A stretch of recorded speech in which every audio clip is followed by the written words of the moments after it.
Hello, Cloverleaf Colts. I hope all you third graders out there are doing well and staying healthy and washing your hands. This is Ms Dillon and this is Buster, and we are going to be talking to you today about poetry and figurative language. As you guys already know, a poem is a text that expresses thoughts and feelings. And the goal is to make the reader feel something like a mood or an emotion, and the author uses poetic devices in order to do this for us. And we've talked about a few of those things before. You guys know what similes are, you know what metaphors are, and today something new that we're going to talk about is something called personification. Personification is when you give human qualities to an animal or an object. Here's a poem that shows personification. It's called I Talk with the Moon. I talk with the moon, said the owl, while she lingers over my tree. I talk with the moon, said the owl, and the night belongs to me. I talk with the sun, said the wren, as soon as he starts to shine. I talk with the sun, said the wren, and the day is mine. By Beverly McLaughlin. Now, in that poem, the personification is the talking, right? That's the quality that we give to the moon and the owl in the first part, right? The moon and the owl, they don't talk to each other. The owl makes sounds, and the owl communicates, possibly with other owls, but they don't talk and have a discussion, which is what this poem makes it sound like. So it kind of gives us a picture in our mind of an owl and the moon having a conversation. And the bottom part of the poem, same thing with the sun and the wren. The wren is a bird, and the bird is awake in the daytime, just as the owl is awake at night.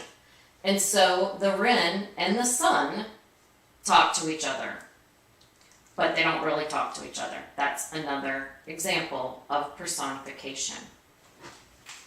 So while we're looking at this, I want to do a quick reminder of what a line is. A line is a row of text, but maybe not a complete thought, like a sentence. A line helps create rhythm. In the stanza is the little sections. The stanza is a group of lines. It looks kind of like a paragraph, and there's no set length to it. It doesn't have to be like a certain number of lines. They're just lines that are grouped together. And so far, that is all that you need to know. So the second poem I wanted us to look at today is called I Saw a Sloth Play Soccer by Ken Nesbitt.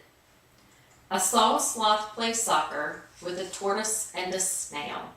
They were all enthusiastic and determined to prevail.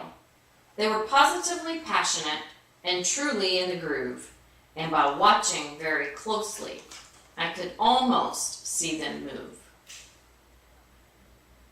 Now, let's look at this poem closely.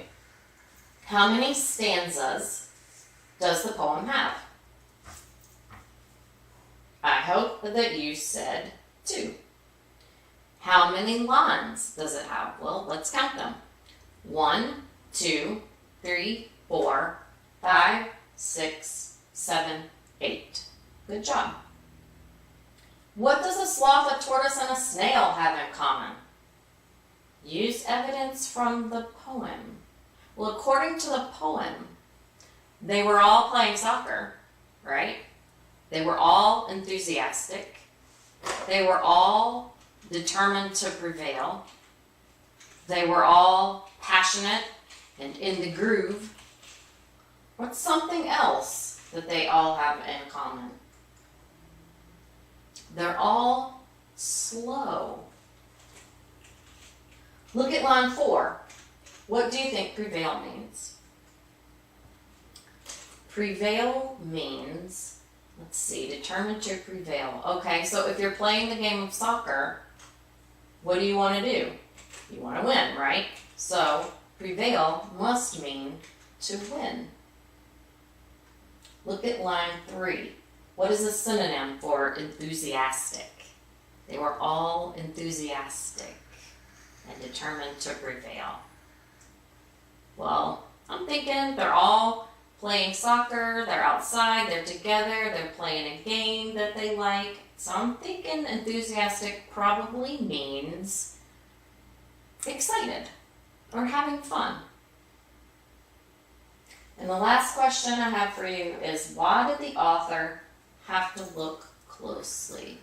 By watching very closely, I could almost see them move. Why do you think that you would have to look close to see them move? That doesn't make sense because soccer is a pretty fast moving game, right? Like you're running, you're blocking, you're jumping, you're defending, you're catching, if you're the goalie. So what do they mean by almost see them move? Well, let's think about it. Think about a tortoise and a snail and a sloth. Are they fast? No, they're slow. So they move so slowly, you have to watch really carefully if you're going to see them move. So I wanted to show you the book that I used to find the poems. It's a National Geographic book, which is one of my favorites, as you guys always know. People in my class know I say that every time.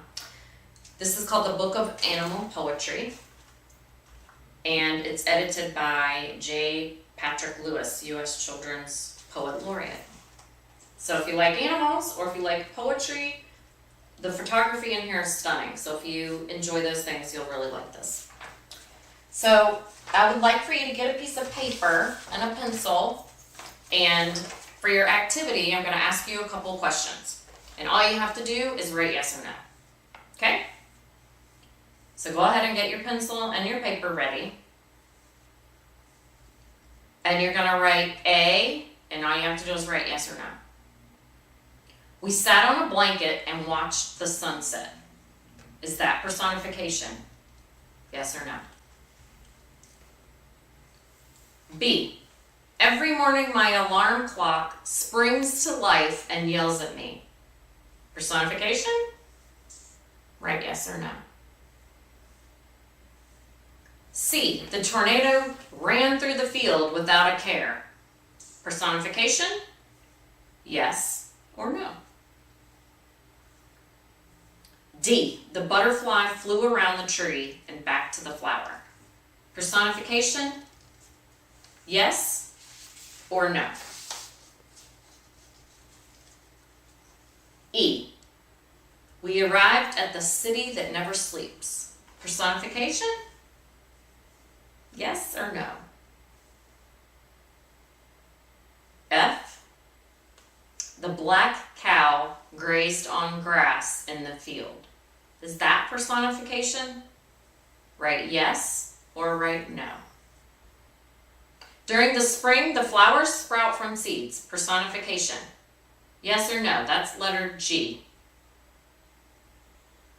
And letter H, my heart was skipping around in my chest. Is that personification? Write yes or write no. So at the end of the week, when you send in all your work, just take a snapshot of your paper with A through H, and you should have a yes or a no, or you could just do Y or N, it doesn't matter. You can also remember rewind if I read too fast, or if you need to go back and listen again, just rewind and listen to the questions. So I hope that you enjoyed that lesson, and I hope you know what personification is, and I hope to see you soon. Take care.